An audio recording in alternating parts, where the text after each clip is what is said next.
Il y a un autre symbole sur lequel tout le monde est d'accord, c'est le cierge. Alors comment prépare-t-on les cierges? Comment les décore-t-on? Allez, je suis sûr que vous brûlez d'impatience d'en savoir un peu plus. Des bougies et rien que des bougies. Dans ce magasin de Wavre, il y en a de toutes les couleurs et de toutes les odeurs. Et quand on y regarde d'un peu plus près, on y trouve aussi des cierges d'église. Diamètre, forme, décoration, chaque cierge est unique mais doit quand même répondre à des critères spécifiques. Les décorations de Pâques ont en général des symboles qui reviennent systématiquement. L'alpha et l'oméga par exemple. L'alpha et l'oméga signifient le début et la fin, donc symbolisent la résurrection du Christ. D'autres éléments doivent apparaître comme l'année.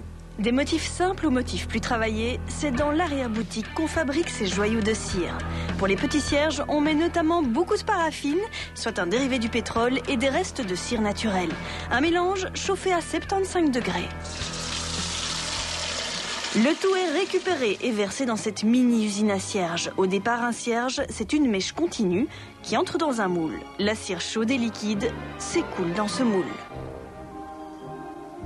Comme elle est très liquide, elle va bien adhérer partout dans le moule.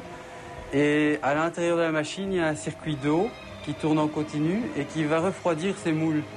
Et donc, la cire, en refroidissant, va se contracter et va donner alors la forme finale du cierge que vous avez ici au-dessus. Les cierges du dessus sont encore accrochés par la mèche à ceux fraîchement coulés dans la machine. Il faut alors les séparer. Voilà, donc maintenant on remonte ceci et on a 200 cierges prêts à l'emploi. On les ramasse et on les emballe ensuite par 32 pour faire un joli petit cornet d'1 kilo. À l'aide de pistons, les cierges cachés dans les moules apparaissent donc comme par enchantement. Et à l'intérieur de la machine, les mèches se préparent pour devenir de nouveaux cierges. Le cycle recommence. Pour les plus grandes pièces, le principe est presque le même. Alors on immerge les cierges dans la cire liquide et c'est une couche d'environ 1 mm qui va venir se mettre sur la couche précédente.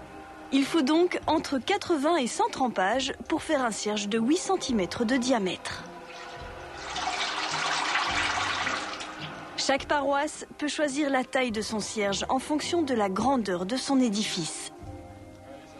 Pour une petite chapelle, ce sera probablement des cierges plus petits, de 6 cm comme ceci, alors que ça peut monter jusqu'à 9 cm comme ici. Pour la longueur, c'est en fonction de la commande. Mais pour être un beau cierge de Pâques, il faut encore la décoration, bien sûr.